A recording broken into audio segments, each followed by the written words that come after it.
Hello students, today we are going to understand experiment number 15. The aim of this experiment is to study emergency treatment for all medical emergency cases such as burns, fractures, snake bites, dog bite and epilepsy. तो यहाँ पे बहुत से ऐसे emergency cases arise हो सकते हैं in our day to day life. So we know how to treat और how to give the first aid treatment for this such emergency treatment, जैसे कि बर्न्स है, फ्रैक्चर है, स्नेक बाइट है, dog bite है या एपिलेप्सी है. तो what is burn? The first step to treating burns is stop the burning process. पहले जो करना है, जो बर्निंग हो रही है उसको पहले स्टॉप करना है. ठीक है. अगर किसी केमिकल की वजह से बर्न हो रहा है तो उसको क्लीन करना है, वॉश करना है. ठीक है. या इलेक्ट्रिसिटी है तो उसको स्विच ऑफ करना है. हीट है तो वहाँ पे वाटर से उसको बुझाना है, कोई भी बर्निंग चीज़ है तो. या जो मतलब बर्निंग है वो 3 तरह की हो सकती है. First degree burning, second degree burning और third degree burning. First degree burning में जो आउटर स्किन है वही जलता है, उसमें जैसे कि रेडनेस आता है, स्वेलिंग होता है. ठीक है. सेकंड डिग्री में थोड़ा जो लेयर है वो मतलब स्किन की जो 2 लेयर है वो उसके अफेक्ट होती है. ठीक है. उससे ब्लिस्टरिंग होता है, मतलब वो निकलती है स्किन और वहाँ पे रेडनेस भी होता है और स्वेलिंग भी होता है. देन थर्ड डिग्री बर्निंग है, मतलब ये डीप लेयर जो स्किन की वो अफेक्ट होती है. जो वाइट वहाँ पे या ब्लैक तरह की स्किन हो जाती है. ठीक है. तो यहाँ पे मेजर बर्न है तो वहाँ पे हमें यहाँ पे मेडिकल अटेंशन, मेडिकल सर्विस की ज़रूरत होगी. So you have to call 911 और किसी को बताना है कि 911 पे कॉल कीजिए जल्दी से. Then how to give the first aid treatment for burning process. First you have to stop the burning. Then flush the burn area with cool water for several minutes. Ice वहाँ पे आपको use नहीं करना है और not apply any type of ice on the burning area. Then apply light bandage, light gauze bandage आपको वहाँ पे अप्लाई करना है.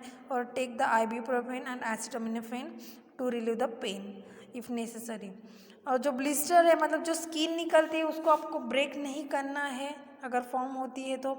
और किसी भी तरह से वहाँ पे ऑयल या कहीं भी ऑइंटमेंट या बटर अप्लाई नहीं करना है बर्निंग जहाँ पे हुई है वहाँ पे. ठीक है. This is all about the burning process. Then अगर बोन फ्रैक्चर होता है या ब्रेक होता है सॉरी, तो आपको यहाँ पे कौन सी फर्स्ट एड ट्रीटमेंट देनी है ये पता होना चाहिए. अगर बोन ब्रेक होता है तो उसको आपको जो इंजुरीज़ है पहले आपको चेक करना है. एक्चुअल बोन जो है वो ब्रेक हुआ है या नहीं, फ्रैक्चर हुआ है नहीं. ये आपको एक्सरे करने के बाद ही कंफर्म होगा कि ये जो बोन है वो कहीं पे अगर एक्सीडेंट हुआ है या इंजरी हुआ है तो आपको पहले एक्सरे करना होगा कि कहीं फ्रैक्चर है या नहीं. ठीक है. उसके बाद ही वो कंफर्म होगा. अगर आपको सस्पेक्शंस है, मतलब आपको डाउट है अगर ड्यूरिंग एक्सीडेंट वगैरह, तो आपको कोई भी जो प्रोटेक्शन का मतलब वहाँ पे आपको केयर लेनी है. या आपको वहाँ पे जहाँ पे इंजरी हुई है तो आपको वहाँ पे कुछ क्लॉथ वगैरह अप्लाई करना होगा ताकि जो पार्ट है इंजरी का वो अगर फ्रैक्चर होगा तो वो मूवमेंट उसकी नहीं होगी. हमें इमोबलाइज करना है उस पार्ट को. ठीक है. ताकि और इंजरी वहाँ पे ना हो. देन हाउ तो फर्स्ट एड ट्रीटमेंट अगर हमें देनी है फ्रैक्चर के, अगर वो सस्पेक्शियस है, मतलब कंफर्म नहीं है कि हाँ वो फ्रैक्चर है नहीं, तो उस पार्ट को स्ट्रेट करने की ज़रूरत नहीं है, नहीं तो उससे और भी ज़्यादा फ्रैक्चर होने की चांसेस हैं. ठीक है. वहाँ पे हमें कुछ पैड वगैरह या कुछ कपड़ा वगैरह उसको टाइट करने के लिए वहाँ पे हमें लगाना पड़ेगा, नहीं तो वो पार्ट मूवमेंट हो सकती है वहाँ पे. तो to avoid any movement we have to apply the support to that injurious part. Then put the cold pack on the injury जो इंजरी है वहाँ पे कोल्ड पैक अप्लाई, डायरेक्टली वहाँ पे आइस वगैरह नहीं रखना है, उसको पैक करके या उसको क्लोथ में पैक करके उसको बाद में इंजरी के जगह पे अप्लाई करना है। Then any you can take any drugs, anti-inflammatory drugs like ibuprofen or naproxen to relieve the pain. After that dog bite, अगर डॉग बाइट करता है तो यू नो, पहले आपको जानना है कि जो डॉग जिसने बाइट किया वो वैक्सीनेटेड है या नहीं, उसके बारे में आपको उसके ओनर को पूछना है, अगर वो ओनर वहाँ पे है तो, ठीक है। अगर आपका खुद का डॉग है तो आपको पता होगा वो मतलब वैक्सीनेटेड है या नहीं। या स्ट्रे डॉग होगा, मतलब किसी जगह पे मतलब उसका कोई ओनर नहीं होगा तो आपको पहले उसको हॉस्पिटलाइज होना होगा, पहले उसको आपको पहले क्लीन करना है वो जगह जहाँ पे इंजरी है, ठीक है। और आपको देखना है कि जो स्किन है जहाँ पे इंजरी वो ब्रोकन हुई है नहीं, वॉश करना है वार्म वाटर से by washing with soap and clean with water, ठीक है। Then you have to apply the antibacterial lotion, ठीक है। वहाँ जहाँ पे आपको प्रिकॉशन इंजरी हुई हो आपको वॉश करने के बाद लोशन अप्लाई करना है एंटीबैक्टीरियल, नहीं तो वहाँ पे इन्फेक्शन होने के चांसेस हैं। If your skin is broken wash the that injurious part with soap and water. और आपको अगर ब्लीडिंग नहीं हो रही है तो आपको वहाँ पे प्रेस करना है ब्लीडिंग फ्लो होने के लिए, ताकि जो जर्म्स है वो ब्लीडिंग थ्रू निकल जाए। अगर ज़्यादा ब्लीडिंग हो रही है तो ब्लीडिंग होने के बाद, थोड़ी ब्लीडिंग होने के बाद आपको उसको उस ब्लीडिंग को स्टॉप करना है, ठीक है। All dog bite wounds, even minor ones, should be monitored for sign of infection, ठीक है। You have to check the redness, swollen part warm है या नहीं, टेंडर हुआ है नहीं after touching the that injury. If the wound get worse, you feel pain or develop a fever, see a doctor immediately, ठीक है। आपको अगर स्वेलिंग ज़्यादा दिखाई दे रही है, टेंडरनेस या किसी भी तरह से फीवर आया है तो आपको जल्दी से इमरजेंसी ट्रीटमेंट लेनी है डॉक्टर से। ट्रीटमेंट स्टेप उसमें अगर हम फर्स्ट एड पहले दे रहे हैं ट्रीटमेंट, तो पहले हमें वॉश करना है सोप से और वाटर से, देन प्रेस करना है ब्लड फ्लो होने के लिए, उससे जर्म्स निकल जाएंगे। फिर उसको अगर ज़्यादा ब्लीडिंग स्टॉप करना है, then apply the antibacterial ointment on the लू, then you have to cover with the bandage and wash for some infection, sign of infection कुछ है या नहीं, हमें उसके लिए रुकना है। उसके बाद स्नेक बाइट है। स्नेक बाइट ये बहुत बार इमरजेंसी केसेस होती है जहाँ पे ज़्यादा गांव या जंगल है, यहाँ पे वहाँ पे कोई अगर रेसिडेंशियल एरिया तो मोस्टली वहाँ पे स्नेक्स फाउंड होते हैं। तो स्नेक्स कुछ नहीं करते अगर हम उसके साथ खेलते नहीं या उसको मतलब परेशान नहीं करते, तब तक कि वो कुछ नहीं करता। या वो अचानक से सामने आ गए, सरप्राइज हो गए, तो एट दैट टाइम वो आपको काट सकते हैं। बट ऐसे अगर आप उस थोड़ी दूर है तो वो कुछ नहीं करेंगे। अगर काट लिया तो आपको घबराना नहीं है। First you have to call the emergency, ठीक है। स्नेक बाइट से डेथ नहीं होती अगर हम अच्छी तरह से फर्स्ट एड ट्रीटमेंट फॉलो करते हैं तो, ठीक है।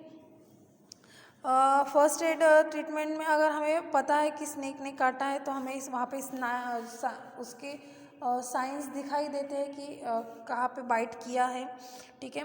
तो आपको जो जहाँ जिस पार्ट पे कट हुआ है, काटा है स्नेक ने, तो वो पार्ट आपको हार्ट हमारा जो है, ठीक है, उससे नीचे ही रखना है, ताकि जो वेनम है या जो पॉइजन है वो हार्ट से अगर आप ऊपर करते हैं, हैंड अगर काटा है, अगर आप हाथ ऊपर करते हो तो जल्दी से हार्ट तक पहुंच सकता है पॉइजन, इसलिए आपको हार्ट से नीचे ही रखना है, ठीक है।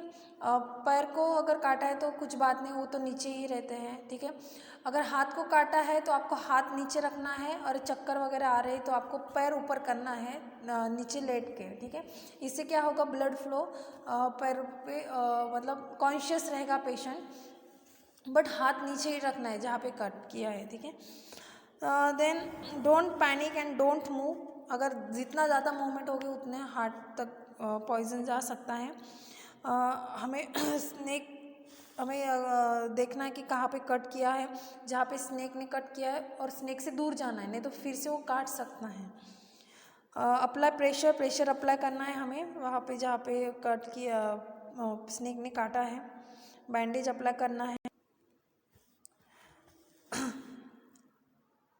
अगर आप बैंडेज अप्लाई नहीं करते तो इससे स्ट्रेच हो सकता है, ठीक है। वो जब हम बैंडेज अप्लाई करते हैं तो जहाँ पे कट किया है उससे ऊपर के तरह आप जितना बैंडेज अप्लाई कर सकते हैं उतना अच्छा है, ठीक है, जब तक कि बैंडेज ख़त्म नहीं होता तब तक। देन बैंडेज अप्लाई कर आपको जहाँ से काटा है वहाँ से आप स्टार्ट करके ऊपर की तरफ आपको अप्लाई करना है। Then you have to mark that beaten part, ठीक है, जहाँ पे काटा है स्नेक ने वहाँ आपको मार्क करना है बैंडेज के ऊपर, ठीक है, ताकि जो हेल्थ सर्वेंट है या जो डॉक्टर है उनको पता चले कि कहाँ पे मार्क काटा है स्नेक ने। ओके, अगर कहीं मार्क करने के लिए कुछ नहीं होगे तो आप मड या कुछ भी माटी वगैरह वहाँ पे अप्लाई कर सकते हैं, ठीक है। देन आपको वॉश नहीं करना है।